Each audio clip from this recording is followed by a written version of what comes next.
В Нюрбинском районе за последние 4-5 лет ведутся громадные строительные работы. О том, как на сегодняшний день проводятся строительные работы в Нюрбинском районе, мы сегодня поговорим с начальником инвестиционно-строительного управления Нюрбинского района Макаром Семеновичем Семеновым. Макар Семенович, добрый день. Вот давайте мы сегодня для наших телезрителей проведем небольшой такой экскурс по объектам строительства в Нюрбинском районе. Мы сейчас вот находимся у входа в школу номер 1 имени Степана Васильева города Нюрба. Что здесь проводится? Я знаю, здесь проводится капитальный ремонт школы по федеральной программе. Что это за программа и каков бюджет у него? Так, в этом году за счет федеральных средств предусмотрен капитальный ремонт 3 школ в районе. Это у нас самая крупная школа в районе, школа номер 1. Объем капитального ремонта предусмотрен в сумме 69,7 миллиона рублей. В том числе предусматривается оснащение оборудования новейшим. Так, второй объект – это Нюрбинская средняя школа номер 2. Объем капитального ремонта 22,4 миллиона рублей. И третий – это Кировская школа, в котором объем капитального ремонта предусмотрен в сумме 22,2 миллиона рублей. Объем капитального ремонта очень большой. Мы таких объемов капитального ремонта за счет республиканского и местного бюджета никогда не сможем предусмотреть. Поэтому мы фактически первую школу за счет федеральных средств включили такие объемы, что внутри школы становится абсолютно новой. Но в прошлом году мы заменили плитки, да, в этом году идет полная штукатурка всех 3 этажей декоративной штукатуркой. Но отличие декоративной штукатурки в том, что она более красивая. Само название само за себя говорит, и она очень прочная. При хорошей эксплуатации она может продержаться до 20-30 лет.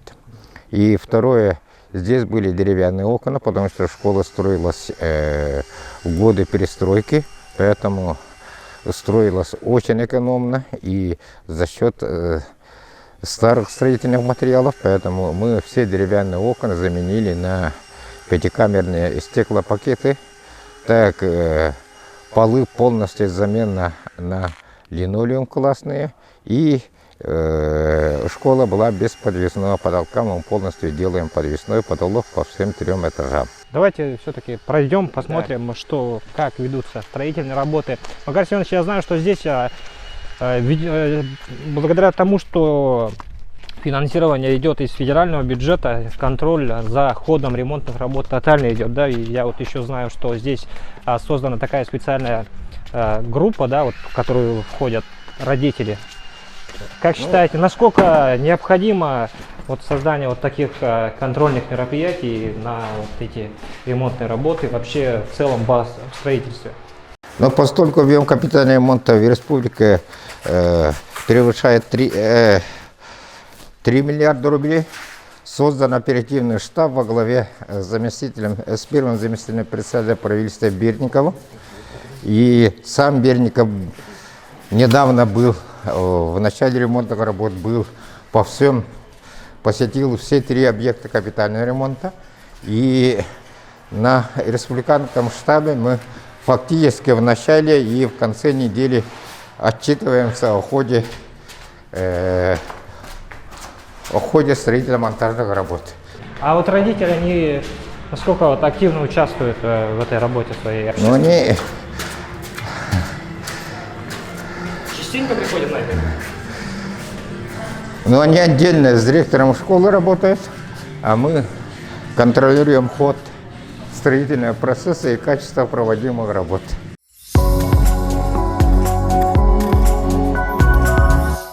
Вот мы уже приехали в Нюрбинскую среднюю школу номер 2.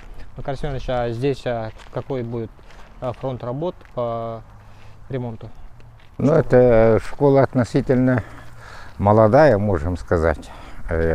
Но для любого объекта в течение после стечения 10 лет должен быть определенный капитальный ремонт. И как раз вот этот федеральный ремонт совпал под это, как раз вовремя попал. И мы окна, которые были выставлены в свое время, когда первый раз возникли вот эти стеклопакеты, трехкамерные стеклопакеты, мы их заменили полностью на пятикамерные стеклопакеты. Так, ламинатный пол в то время был, хотя германский, но бытовой ламинат, и мы его полностью во всех помещениях заменили на противопожарные и с повышенной, с повышенной износостойкостью и стойкостью ламинат, и панели батареи, и спортзал, там полностью отделка потолка и стен, и полностью замена пола. Сейчас строительно-монтажные работы в основном в стадии завершения. Сейчас осталась доводка устройства ламинатного пола и работы по полу спортзала и выставка дверей. Вот так вот, дорогие телезрители, благодаря федеральной программе модернизации системы образования Российской Федерации в Нюрбинском районе проводится капитальный ремонт в 3 школах. О школах у нас сейчас на этом пока все. Давайте мы сейчас с Макаром Семеновичем поедем в строящийся многоквартирный дом по программе переселения из ветхих аварийных домов.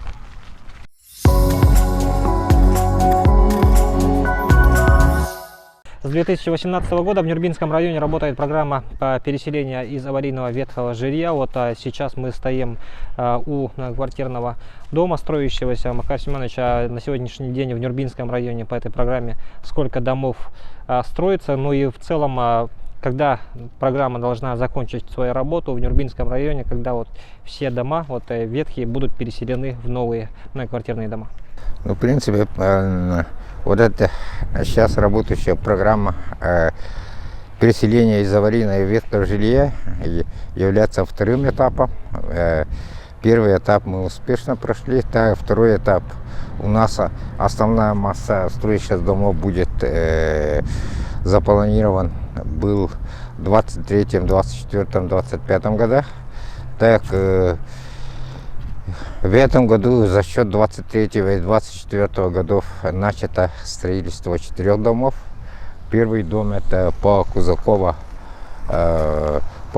40, это 32-квартирный жилой дом. Так, строит ООО «Виком» застройщик. Так, сейчас завершают второй этаж. Если успеют, до конца года они должны начать еще следующий дом. За этим домом по Кузакова 38 уже 5-этажный жилой дом, где-то на 40 квартир. И второй дом, который строит Нитстрой, 30-квартирный жилой дом по Комсомольского 125. Так, они первый этаж заканчивают. Так, и 2 дома начато нулевым циклом. Это 53 и 58 квартирных 2 жилых дома, региональное развитие. И эти 4 дома должны быть введены в 2023 году.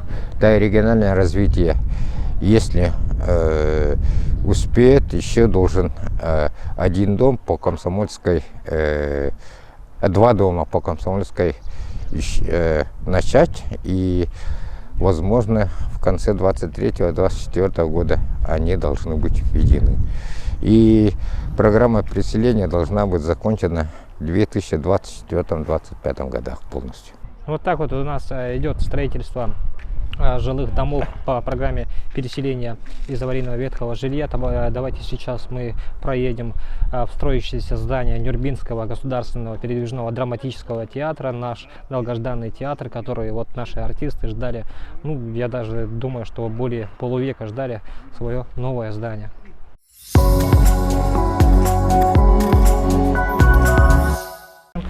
Вот мы подъехали к строящемуся зданию Нюрбинского драматического театра. Макар Семенович, расскажите, с какого года началось строительство этого объекта и когда же все-таки новый театр откроет свой новый театральный сезон в новом здании?